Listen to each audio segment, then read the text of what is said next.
Now, earlier in the program, I mentioned the clear association between the Greens political movement and the fascists, who masquerade as anti-fascists. Well, these lawless and, quite frankly, usually brainless lunatics group themselves under the banner of Antifa, and they're everything that they claim not to be. They are violent, they are racist, and they're oppressors of anyone or anything that they don't like. They loathe democracy and freedom, and they actually trace their roots back to the communist movement. And that was in 1932 in Germany. The Antifaschistische Aktion, as they were known, was founded by the Stalinist Communist Party. Its sole purpose was to help the communists win control of the streets from other political parties. Decades later, they would re-establish under an anarcho-Marxist ideology that's come to be associated with communist urban guerrilla movement of Europe, like the Red Brigade and so forth. Now, these rioters, they dressed in black, they infiltrated larger protests, and their whole purpose was to cause maximum disruption and total mayhem. And while some people, like the barely sentient President of the United States, Joe Biden, claim that Antifa doesn't even exist, here he is. Have a look at this. Antifa is an idea, not an organization. Oh, you got to be kidding. Antifa is a dangerous, all right, radical gentlemen, group. We're now moving on to the Trump and Biden records. They'll overthrow you. When a president... Yeah, Trump was right there. Anyway, clearly Biden, like so many of the blinkered left, only actually see what they want to see.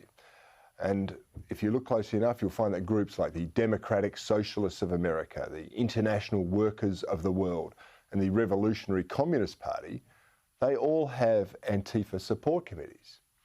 Now, this militant leftist guerrilla outfit has learned from the failures of former high-profile radical leftist outfits from the years past.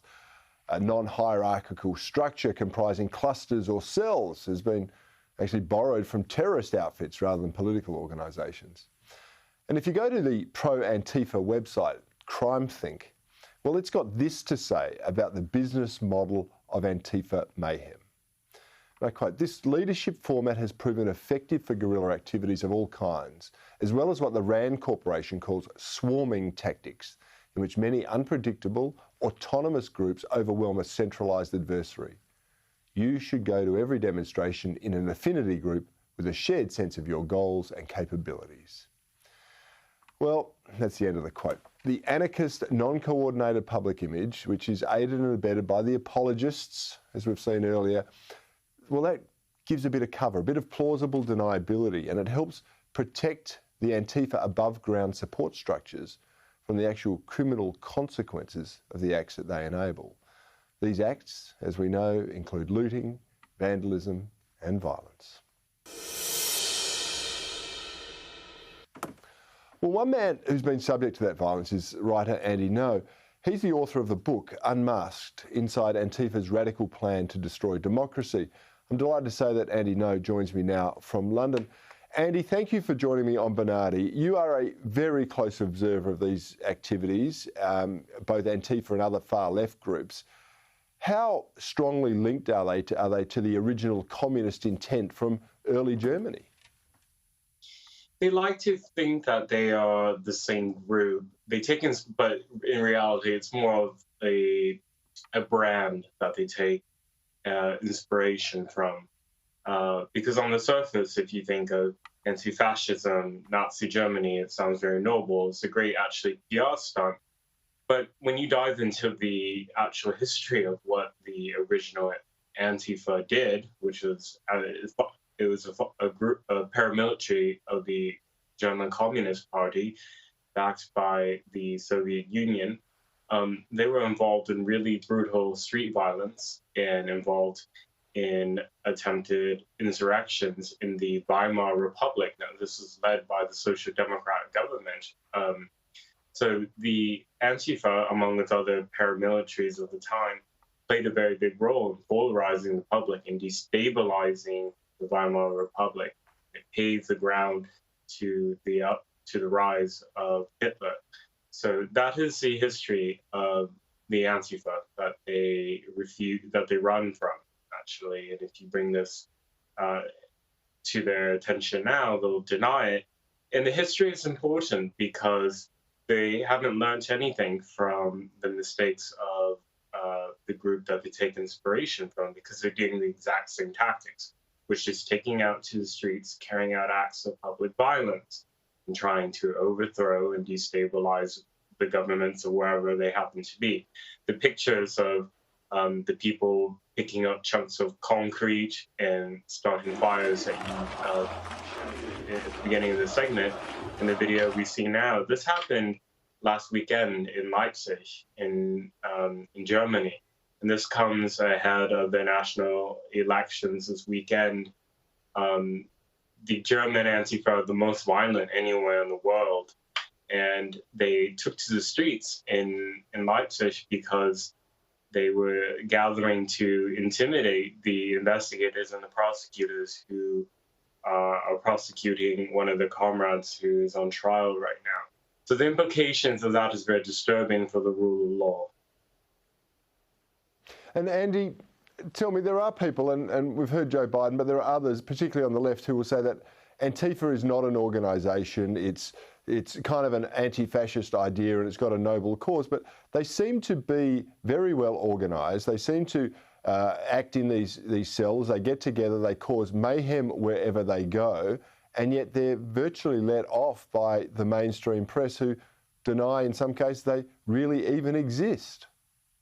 That's right. So the statement in itself, Antifa is an ideology, when you say that, that is true, but it's not the full, complete picture. As you very aptly stated at the beginning of the segment, there's, in addition to the ideology, there's strategy and tactics, and there are networks.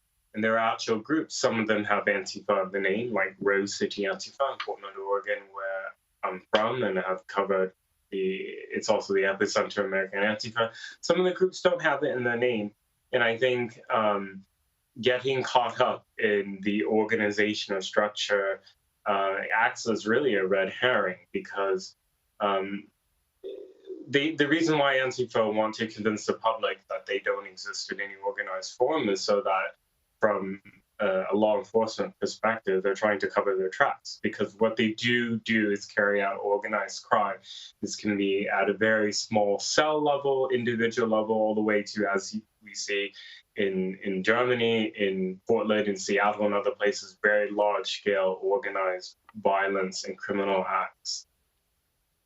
Well, you're one of the few writers who have investigated this. You've published a book exposing them, and it's called Unmasked: Inside Antifa's Radical Plan to Destroy Democracy. And in one excerpt, you detail the murder of a Trump supporter at the hands of an Antifa radical, and he was hailed as a hero for his crime and later as a martyr.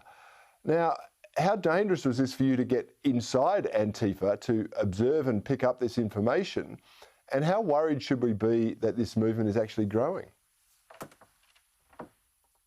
Well, it's extremely dangerous, not just for myself, but for any journalist. You can be a liberal journalist, you can be right-wing, you can be apolitical. Anybody who comes in that tries to report the truth is at risk, and many other journalists have been assaulted. You're right. It's been over a year now since they carried out a politically motivated assassination of a Trump supporter in Portland, and the killer there has been hailed as a martyr and as a hero. That's not an aberration. That's the standard. They love violence. They love deadly violence, actually, and they've been escalating in the Pacific Northwest of America. Just yesterday, actually, in Washington State, one of the Antifas who carried out a shooting, a suspect has been apprehended in that case.